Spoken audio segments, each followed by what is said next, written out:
algebra friends, Shinner's back here to talk with you today about 9.3.1, which is asking the question, what if the inequality has two variables? So last week we looked at one variable inequalities where, we only saw one variable. So for example, in this warm-up, we only see the variable x. However, sometimes an inequality might have two variables. So you can see in this problem, we have a y variable and an x variable. So how is that going to change our process and what our solution looks like? We might see things getting maybe two-dimensional, but more on that later. Before we jump in, I do want to hear from you. I would love to hear about any furry animals that you might have in your homes. So I unfortunately do not have any pets, but I think it must be such a great time to have a pet or to be a pet, to have so many humans home to play with. So do you have a pet? What kind of animal it is? What's the name? You can get some bonus points from me if you figure out how to link a picture of your animal into your assignment. That would totally make my day and make me, be very jealous of you. So try to do that. I'd love to hear about it. And then we can get started on this warm-up here, folks. So this is a little review problem from what we practiced last week. So our inequality here is 3 plus 2x is less than 5x, okay? So our first step is to solve for the boundary point. So where is that cutoff point? What number is that going to be? So I'm going to subtract 2x from both sides and then divide by 3. And then 3 divided by 3 would give me a boundary point of positive 1. So right away I put that on my number line. Next, I have to wonder, is it going to be filled in or open point? Is that boundary point included or not included?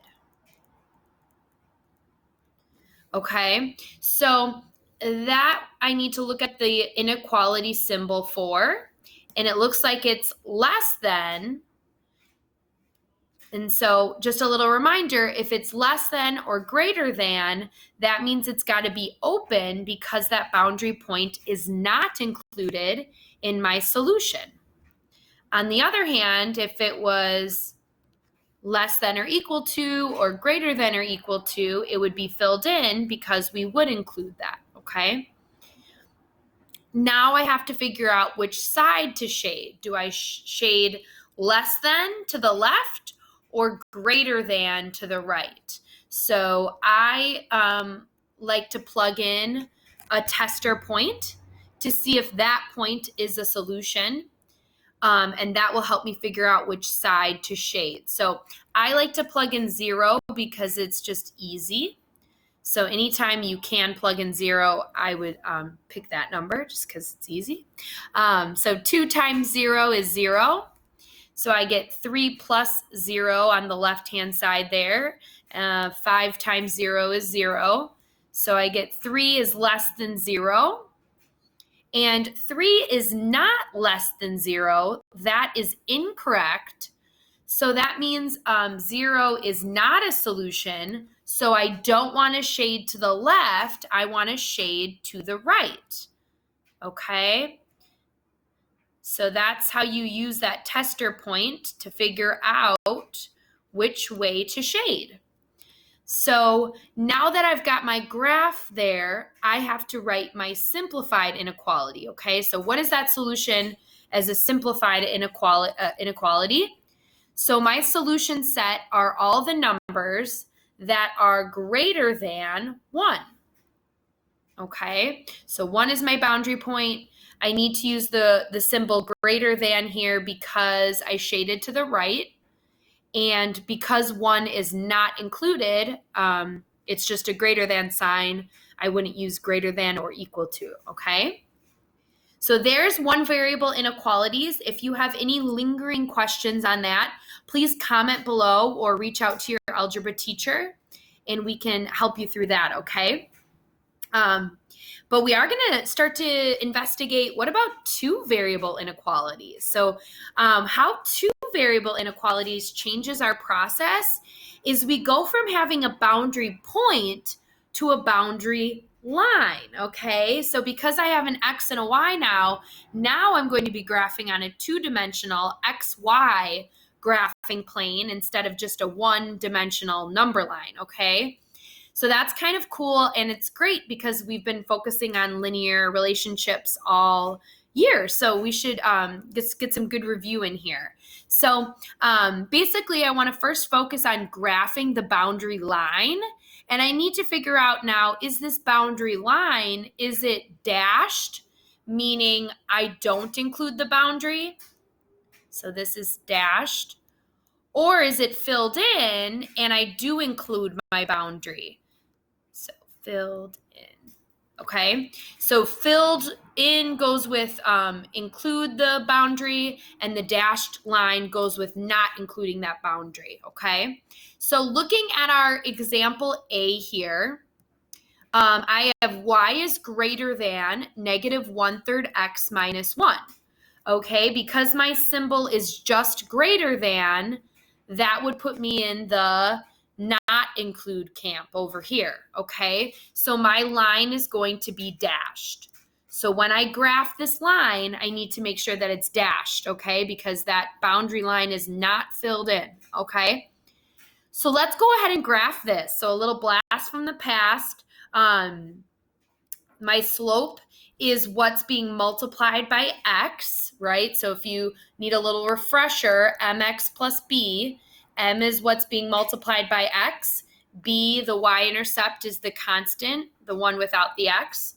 So my slope is a negative 1/3, and my y-intercept then would be 0, negative 1. So we can go right ahead and graph this. So 0, negative 1 is my y-intercept.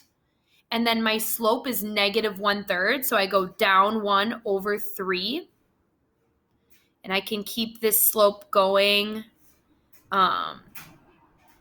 in both directions, right? So it's a negative slope, so it should look like a downward, right, hill type situation. And so you can keep that slope going. The other thing I might urge you to use is use the tools that are in Cami, right? So I have this line tool that I can use to help me graph a nice line. The only thing I would be careful about here is, remember, this has to be a dashed line. So then I'm just going to go over this line in blue dashes here, so to show that it's dashed, okay? So I used a light color there, just so that, it should be a dashed line, okay? So make sure you have arrows on your line to show that it goes on in both directions there, forever and ever. And our last step here is then to figure out which side do I shade. Do I shade above my line or below my line, right? So to answer that question, I go up to my original inequality here, and it says y is greater than. So I want the y's that are greater than. So greater than means I shade above, okay? Because it's greater than. So draw, some shade going above your line. And this is where I want to see you guys get creative. You could use the highlighter tool here. You can shade however artistic you want to get here, but we got to shade above, okay? So make sure it's very clear that you're shading above, okay? And the cool thing about this, guys, is if you open up Desmos on your computer, you can actually type this right in there. I had it typed in, but I'll kind of show you. I'll show you how to do that. So if you just type on the keyboard there, and then we want y, and then go back to this page here, and you can see all your inequalities on the left-hand side here. So y is greater than negative 1/3 x minus 1. So there you have it. There's the problem we just worked on. And sure enough, if you click on here, you can see there's my y-intercept. Here's my x-intercept. So that can help you graph there. And then you can see that the line is dashed, not filled in, the boundary line. And sure enough, Desmos is showing us that we shade above. So absolutely use Desmos here to your benefit. I would really urge you to put these into Desmos, okay? So that's how two variable works, okay? How about we try another one, okay? So here we go, letter B here. Are we going to dash the line or fill it in? So you can see the symbol here is less than or equal to. So if I scroll up here, less than or equal to would put me in the include camp. So that's going to be a filled in line. Oops, filled in line. My slope is going to be 5/2, what's being multiplied by x. My y-intercept is 0, 3. Okay, so I'm going to go to the y-axis, and then this slope is positive, so I go up 5, 1, 2, 3, 4, 5, over 2, okay? And then I can use my line tool here, and I don't even have to have it be in a light color because I want this line filled in. So there it is. I'll just finish it off up here. And then make sure you have arrows. Make sure your line extends for the entire coordinate plane, because otherwise shading can get a little tricky there. All right. So there is our boundary line. It is filled in. So our last question is going to be, do I shade above or do I shade below? Okay, so look at this symbol here. And this is less than or equal to. So less than is going to be below. Oops. Below the line. So I'm going to shade down. So kind of draw some shade coming down from your boundary line there. You can use some highlight. I like to see the artistic side here. And again, I urge you, please, please, please check your work. Use Desmos. So again, I'm going to go back to here and then type this into Desmos. You can see the inequality signs here. 5 divided by 2. X. Make sure that X doesn't get stuck in your denominator. And then here you have it. So here's our lines. You can double check, our X and Y intercepts there. And then sure enough, you see the line is filled in and we shaded below it. So let's just double check that matches. Oop, you don't want to see that. Double check that matches what we have there. And I think it does. Looks pretty comparable. Looks good. And there you have it, folks. That is how you do two variable inequalities. So again, urge you to use Desmos. Homework is going to be for you to try two variables and then try some one variables as well. So we're just having an inequality party today, okay? So reach out if you have any questions, and hope you're doing well. See you